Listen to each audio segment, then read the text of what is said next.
Hello दोस्तों, आपका स्वागत है हमारे इस चैनल पर। आपको हमारा वीडियो पसंद आए तो लाइक करें और साथ में सब्सक्राइब भी करें। कभी रात में खुले आसमान के नीचे लेटकर तारों को देखा है और ये सवाल मन में आया है कि आखिर ये तारे टिमटिमाते क्यों हैं?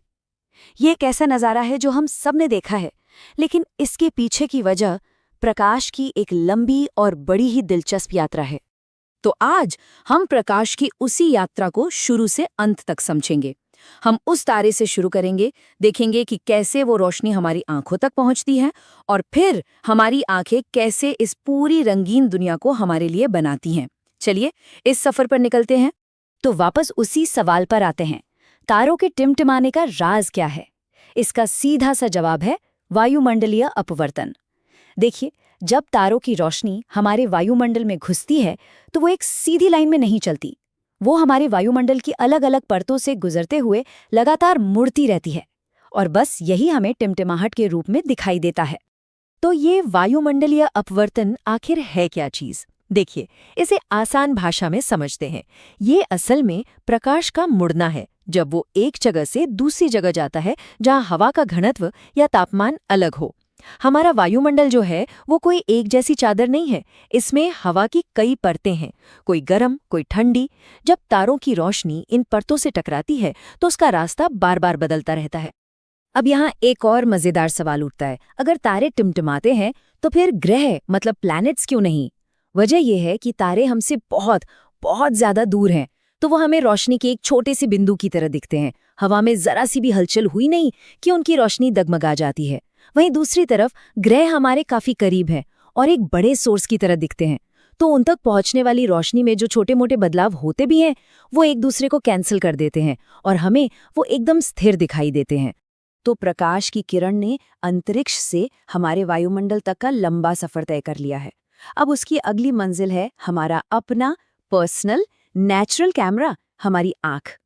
हमारी आँख एक कमाल का और बहुत ही कॉम्प्लेक्स टूल है जो इस रोशनी को पकड़ती है। चलिए जरा मानव नेत्र की बनावट को देखते हैं। ये वाकई एक छोटे से कैमरे जैसा ही है ना? सबसे बाहर की ये जो पारदर्शी परत है ये है कॉर्निया। ये जो रंगीन हिस्सा है ये आइरिस है और इसके पीछे है रेटिना, जो बिल्कुल कैमरे के सेंसर की तरह काम करता है। अब देखते हैं कि रोशनी की किरण इस रास्ते से गुजरती कैसे है।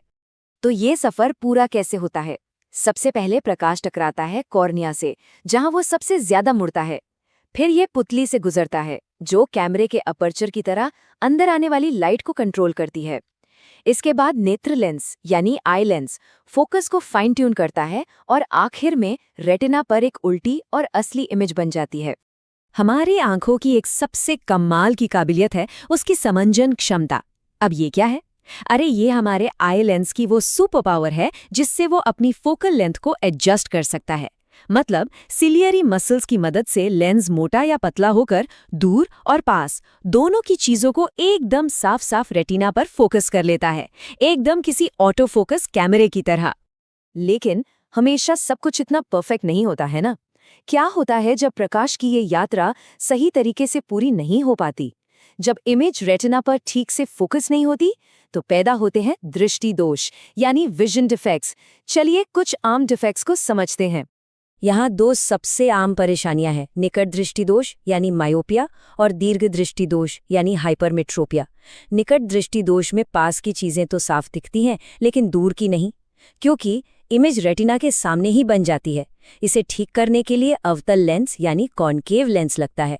वहीं दीर्घ दृष्टि दोष में दूर का तो साफ दिखता है पर पास का नहीं, क्योंकि इमेज रेटिना के पीछे बनती है और इसे ठीक किया जाता है उत्तल लेंस यानी कॉन्वेक्स लेंस से। एक तीसरा दोष भी है, जरा दूरदृष्टता, जो अक्सर उम्र बढ़ने के साथ होता है। इसमें हमारी सिलियरी मसल्स कमजोर हो जाती हैं और लेंस का लचीलापन भी कम हो जाता है, जिससे पास की चीजों पर फोकस करना मुश्किल हो जाता है। इसे ठीक करने के लिए द्विफोकसी यानी बाइफोकल लेंस का इस्तेमाल होता है। अच्छा, अब अपनी आंखों की दुनिया से बाहर निकलकर वापस प्रकृति की तरफ चलते हैं, क्योंकि प्रकाश के मुड़ने और बिखरने के जो नियम हमारी आंखों में काम करते हैं, वही नियम प्रकृति में भी कुछ बहुत ही शानदार नज़ारे बनाते हैं। इसे समझने के लिए प्रिज्म का उदाहरण सबसे अच्छा है।